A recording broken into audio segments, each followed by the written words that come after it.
आइए तो आज आपको एक बड़ी खबर से रूबरू कराने जा रही है। खबर यह है कि 72,000 सांख्यिकी स्वयंसेवक और 5,00,000 जो संविदा कर्मी हैं, सभी लोग से हाथ जोड़कर विनती है, नम्र निवेदन है कि मैं एक पत्रकार होने के नाते, एक सांख्यिकी स्वयंसेवक होने के नाते एएसबी में मैं कार्यरत था।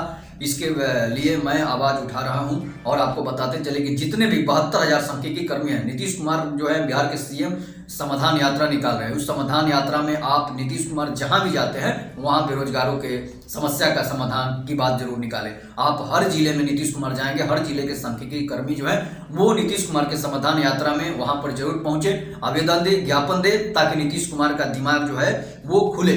नीतीश कुमार का दिमाग में जो बात है कि सांख्यिकी स्वयंसेवकों को जब तक जिंदा रहेंगे नौकरी नहीं देंगे, ये बात उन पर जो है उनको सिखाएं, समझाएं कि मैं बेरोजगार हूं, मेरी बेरोजगारी की वजह क्या क्या हो सकती है, मेरी बेरोजगारी के कारण क्या क्या समस्या उत्पन्न हो रही है, इस समस्या का आप समाधान कीजिए। समाधान यात्रा, तभी आपकी समाधान यात्रा सफल होगी जब आप बेरोजगारों की समस्या का समाधान निकालेंगे। अगर आप बेरोजगारों की समस्या का समाधान नहीं निकालेंगे तब तक ये आपकी समाधान यात्रा जो है वो सफल नहीं होगी। इसलिए कि बेरोजगार जो है 72,000 सांख्यिकी बेरोजगार हैं, 5.5 लाख संविदा कर्मी हैं। तो इन लोगों को अगर आप बेरोजगारों को समाधान नहीं करेंगे तो फिर आपकी समाधान यात्रा निकालने से क्या फायदा है। आप पूरे देश में समाधान यात्रा निकालिए, 72,000 सांख्यिकी और 4.5 लाख संविदा कर्मी आपके साथ हैं, लेकिन आप उस समस्या का भी समाधान कीजिए जो बेरोजगार आज 6 साल 7 साल से भुगत रहे हैं। आपकी इसकी वजह क्या है कि ये आपकी वजह से ही 72,000 सांख्यिकी कर्मी जो आज सड़कों पर हैं, आज भुखमरी के कगार पर हैं। इसलिए कि आपको बताते चले कि जितने भी 2012 में कार्यरत सांख्यिकी स्वयंसेवकों को 2016 तक काम मिला था, उसके बाद आपने उसे सड़क पर लाया है और वजह कोई नहीं है। वजह यह है कि आपने उन्हें आपका घमंड बोल रहा था। उस समय बेरोजगार सांख्यिकी स्वयंसेवकों को आपने चेतावनी देते हुए कहा था कि मैं तुमको सड़क पर ला दूंगा, आप उसको सड़क पर ला दिए।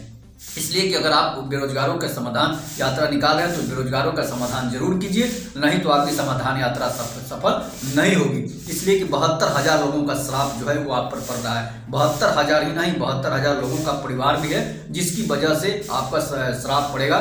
इसलिए कि आप उस समस्या का समाधान कीजिए जो आज 6 साल से भुखमरी के कगार पर है। इसलिए नीतीश कुमार जी से रिक्वेस्ट है, गुहार है कि आप 72,000 सांख्यिकी स्वयंसेवकों की बातों पर ध्यान दें और उनको नौकरी दें। इसलिए कि आपकी वजह से नौकरी गई है, किसी और की वजह से नौकरी नहीं गई है। इसलिए आपने नौकरी उनका खाया है, उनके पेट पर आपने लात मारा है। तो अगर आप किसी के पेट पर लात मारते हैं तो समझिए कि जनता भी आपके पेट पर लात मारेगी और आप इसका भुगतान स्वयं करेंगे। आप पूरे देश में, इसलिए कि देख लीजिए आपको क्या पड़ा है कि आप पूरे इंडिया के जितने भी सीएम की बैठक हुई उसमें आपको मुख्यमंत्री लगभग चुना गया था, लेकिन आप में विखंडता की वजह से, विपक्षी एकता में विखंडता की वजह से आपको पीएम पद का उम्मीदवार नहीं चुना गया। अंत में राहुल गांधी को पीएम पद का उम्मीदवार चुना गया, लेकिन 72,000 सांख्यिकी स्वयंसेवक और 5 लाख संविदा कर्मी जो हैं आपको पीएम पद तक पहुंचा सकते हैं कि ये लोग आवाज़ उठाएंगे और बिहार के हर घर से आवाज़ उठेगा